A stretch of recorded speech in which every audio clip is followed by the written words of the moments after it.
Hello, ladies and gentlemen, and welcome to The Discriminating Gamer, the board game review show that would like to announce its new sponsor, Suppositories. That's right, Suppositories, when you want to combat hemorrhoids and boredom. Ladies and gentlemen, today we're going to go ahead and take a look at Embark from TMG.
In Embark from TMG, 2 to 5 players are going to colonize some distant island tropical paradise, and they're going to do so in some scheming, manipulative, and angry ways. Essentially, what you're going to do is set up the board. You're going to get a number of boards, depending on the player count, that represent the various islands you're going to. They're double-sided, so you can kind of mix and match them, and you put them out there. Now, these boards have kind of different areas. They have mines where you can get ore. They have kind of the farmland that you can farm. You can put your colonists and farm.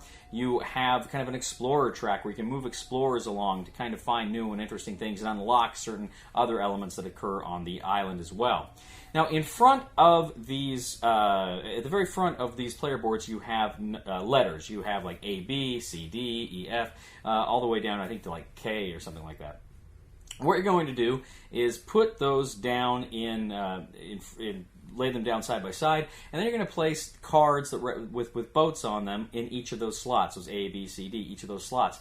And those cards are going to have different size boats, they're going to have different size spaces, and they're going to place units in different areas on those boards when they land. Now what you're going to do is you're going to go ahead and you're going to place, you've each got a player screen and a little player board that's got marked down, A, B, C, D, all the different letters there. And you put behind your player screen, essentially you're going to put your colored cubes in the different letters. That's where you want your guys to embark, what boats you want them to get on.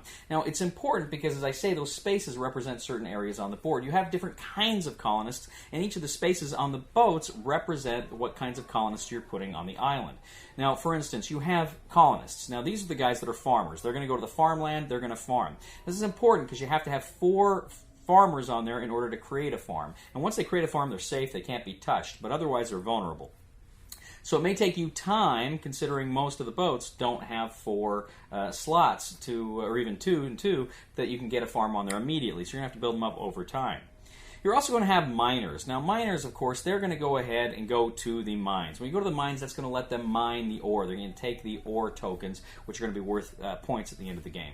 Then you have explorers. Explorers start out on a track near the beach, and they actually can kind of move along. Every time you advance, you can move your guys along so that more and more explorers get there and you go further along. As they go further along the track, they can unlock certain things like in the mines or other little goodies along the way. But critically, they're going to score more points the further along the track they are.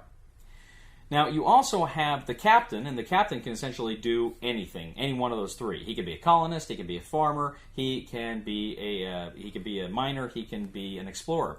And then finally you have the warrior. Now the warrior, essentially, he's kind of the sneaky guy. He can switch out any cube on the board for his own guy. Now this is important because in switching that out, he's versatile. He can become anything too, but he hurts somebody else. Except if you've completed a farm, he can't knock you off your own farm.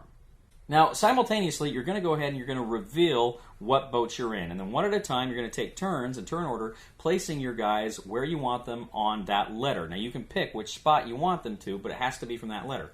Any units that can't go, from any cubes that can't actually go on that spot, they're actually going to go to your pub. I think you get 5 cubes every turn, I think, if memory serves.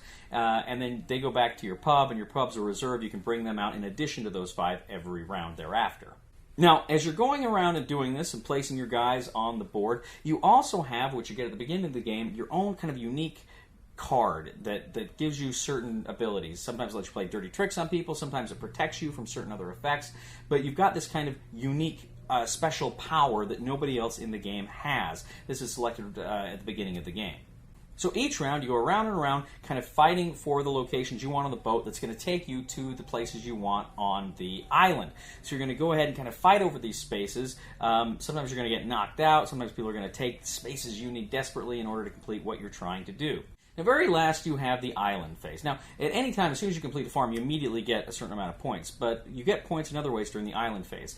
For instance, if you are in the mines, you're not going to get points directly, but you're going to get an ore token, which will be worth points at the end of the game. If you're on the explorer track, depending on where you are on the explorer track, you will get points for that as well, or how many pieces you have on the explorer track will give you points for that as well. So you're going to go ahead, you're going to get points that way. Now, the game ends after the end of the 6th round, the 6th island round. Now, after you complete the 6th island round, then you go to kind of end game scoring.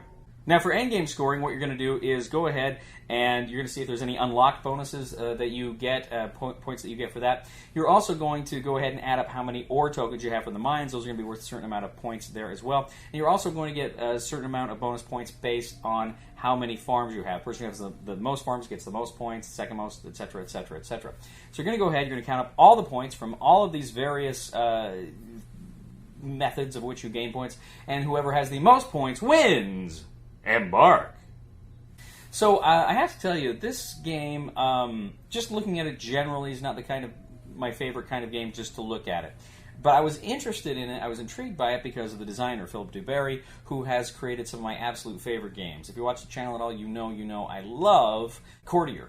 Courtier is just so much fun. I really get a kick out of that. And I love Black Orchestra. I think that one's just a phenomenal game as well. And in fact, you can see, I've done live playthroughs of both of those games here on the channel. That you can see at your leisure. But I really like Philip Duberry as a designer. I think he's good. I like Canales too, but not as much as some of these others. So I was really intrigued with this game based on the designer. And, it's interesting. It kind of reminds me, we played a game a while back, the Atari Missile Command game from IDW, and it kind of reminds me of that in some ways, where you're secretly planning what you want to do with your resources and then revealing at the same time. It's kind of similar to that. Not completely, but somewhat.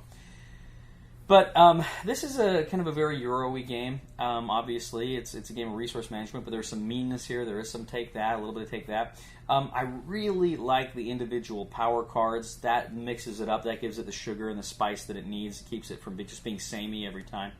I like those abilities. You got to keep in the back of your head, okay, I can do this, but can he counter that? Can he do something with that? So that's something I like a lot about the game.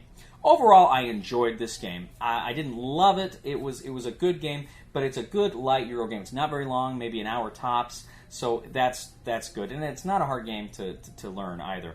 So I like all of these things about it. If you like these kinds of games, you like these kind of lighter Euros, I think you'll really enjoy this game. The recommendation for the Discriminating Gamer is buy it.